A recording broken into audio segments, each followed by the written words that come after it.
جی السلام علیکم ناظرین، آپ کا میزبان ربیل خالد آپ کی خدمت میں حاضر ہے۔ جیسے کہ آج پاکستان کا 78واں یوم آزادی منایا جا رہا ہے ملک بھر کی طرح، اسی طرح ہی پنجاب کے آرمی اداروں کے اندر بھی یوم آزادی منایا جا رہا ہے، بہت جوش و خروش اور ملی جذبے کے ساتھ منایا جا رہا ہے۔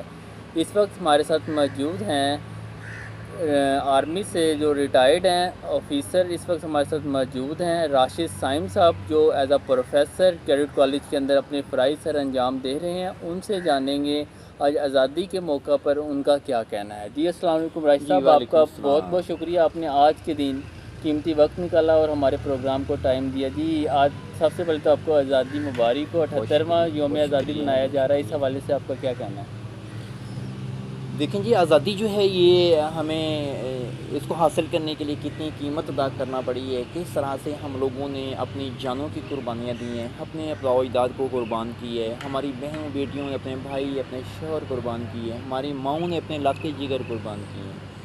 اور آپ بھی یہ سمجھتے ہیں کہ قربانی ایک چھوٹی سی چیز نہیں ہے، قربانی ایک ایسی بہت بڑی اللہ کی نعمت ہے کہ جس میں نعمت کا ہم جتنا بھی شکریہ ادا کریں اللہ کی بارگاہ میں اتنا ہی کم ہے۔ بالکل ایسے ہی اور یہ قربانی جو ہے یوں کہہ لیجیے کہ ہمیں ایک تشتری میں رکھ کے نہیں دے دی گئی، اس کے لیے ہمیں اپنی نسلوں کو قربان کرنا پڑا ہے۔ بالکل ایسے ہی اس قربانی کے لیے جناب ربیل خالد صاحب، آپ یہ کبھی تصور کر کے دیکھیں کہ اگر آج کے دور میں ہمیں بھی کسی طرح کی کوئی کوشش جدوجہد کرنی پڑ جائے، خدا نہ خواستہ کہ ہمارے ملک کے معاملات و مسائل کی بنیاد پہ، کیونکہ انڈیا تو ہمارا ازلی دشمن ہے، بالکل وہ ایسے تو ہی بالکل کوئی پر ڈاؤٹ تولے بیٹھا ہوا ہے کہ کہیں بھی جو ہے پاکستان کے اندر کوئی ایسی اندرونی انتشار، کوئی ایسا فساد، کوئی ایسی کنڈیشن پیدا ہو جائے جس طرح کے دیکھ لیں کہ ہمارے ملک کے اندر مطلب یہ کیا جاتا ہے کہ انتشار پھیلایا جاتا ہے۔ سندھ کو بھی اکثر مطلب وہ بلوچستان وغیرہ یا مصر اس طرح کو مطلب ہوا دی جاتی ہے، کبھی کسی مذہبی معاملے کے اوپر، کبھی کسی مطلب ان کے اپنے اندرونی معاملات پہ،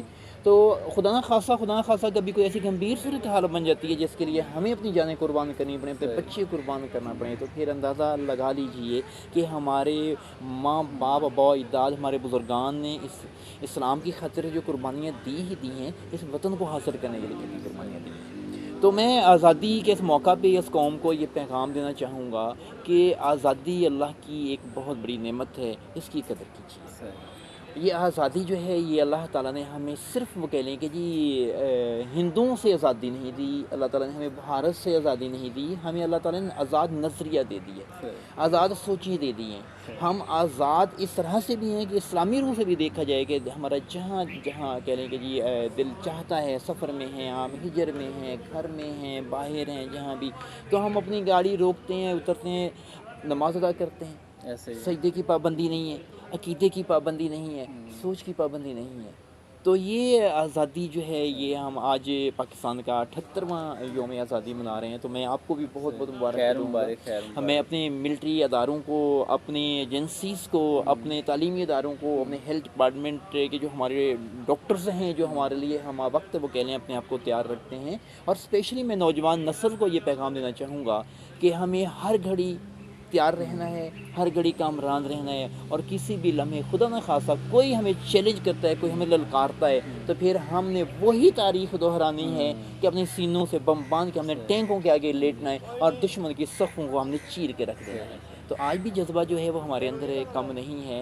میں اپنے نوجوانوں میں دیکھتا ہوں خاص طور پہ، کیونکہ میرا تعلق جو ہے وہ آپ کا ٹیچنگ سے تعلق ہے۔ میں نے آرمی کالج منواکل کینٹ چھونی، جو کہ ایشیا کے سب سے بڑی چھونی ہے، وہاں اپنی سروسز دی ہیں۔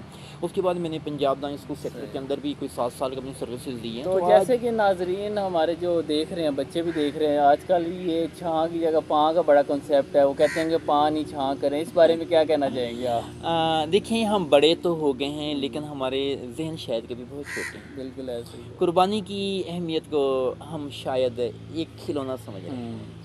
تو موسٹلی یہ ہوتا ہے کہ جو کلچر وائز ہم لوگ نا اپنے آپ کو مطلب خوش رکھنا چاہتے ہیں، کہ ہم اندر سے بھی خوش ہونا چاہتے ہیں، ہم خوشی سے پھٹ جانا چاہتے ہیں، تو لیکن دیکھیں اپنی خوشی کے لیے اگر کسی دوسرے کو ہم تکلیف دیں تو یہ اچھی بات نہیں ہے۔ یہ پاں اور چھاں کا جو تصور ہے، چھاں یہ چھاؤں ہے کہ ہمیں دیکھیں جی اپنے ملک کے اندر شجرکاری کرنی چاہیے، ہمیں درخت لگانے چاہیے، اپنی پاک سرزمین کو خوبصورت بنانے کے لیے اس کے اوپر جتنے زیادہ جنگلات اگائے جائیں وہ سمجھ لیں کہ ہمارے لیے چھاں ہی نہیں چھاؤں ہی چھاؤں چھاں ہی چھاؤں اور آکسیجن کی وافر مقدار جو ہماری صحت ہماری تندرستی کے لیے بہت زیادہ مفید ہے.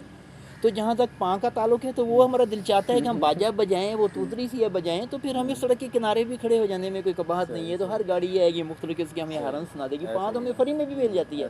لیکن لمحہ فکریہ جو ہے وہ دن بہ دن کہہ لیں کہ یہ آبادی بڑھتی چلی جا رہی ہے. اور نوجوان نسل کو کیا پیغام دینا چاہیں گے آخر میں؟ میں نوجوان نسل کو صرف یہی پیغام دینا چاہوں گا کہ اپنی تاریخ کو کبھی بھلائیے گا نہیں. ہمارے اباء و اجداد نے جس طرح سے کہنے کی آزادی کا خواب دیکھا اور پارٹیشن کے دوران اس ہندوستان سے جب وہ خواب لیے پاکستان کی طرف روانہ ہوئے ہیں تو بہت سارے لاکھوں کی تعداد میں لوگ تو ایسے تھے کہ جن کا خواب حسرت بن کے ان کے سینے میں بالکل ایسے ہی ہے. تو خدا را آزادی کی قدر کیجئے اور اللہ تعالیٰ کا شکر ادا کیجئے کہ اللہ تعالیٰ نے ہمیں ایک آزاد ریاست, آزاد مملکت, آزاد نظریہ اور آزاد مذہب عطا کیا ہے, اور جو اس کی قدر کرے گا وہ واقعی آزادی کا پھل پائے گا. جی ناظرین, یہ تھے جی آج ہمارے ساتھ راشد صائم صاحب, جنہوں نے آج ہم اپنی قیمتی وقت سے ٹائم نکالا, بڑے اچھے انداز میں گفتگو کو سمیٹا اور نوجوانوں کو ایک پیغام دیا. امید کرتا ہوں کہ آج کا پروگرام ہم کو بہت اچھا لگا ہوگا. تو ہمیں دیجیے گا اجازت, حاضر ہوں گے اگلے پروگرام میں ایک نئی گیسٹ کے ساتھ. اس وقت کے لیے اللہ حافظ. پاکستان زندہ باد.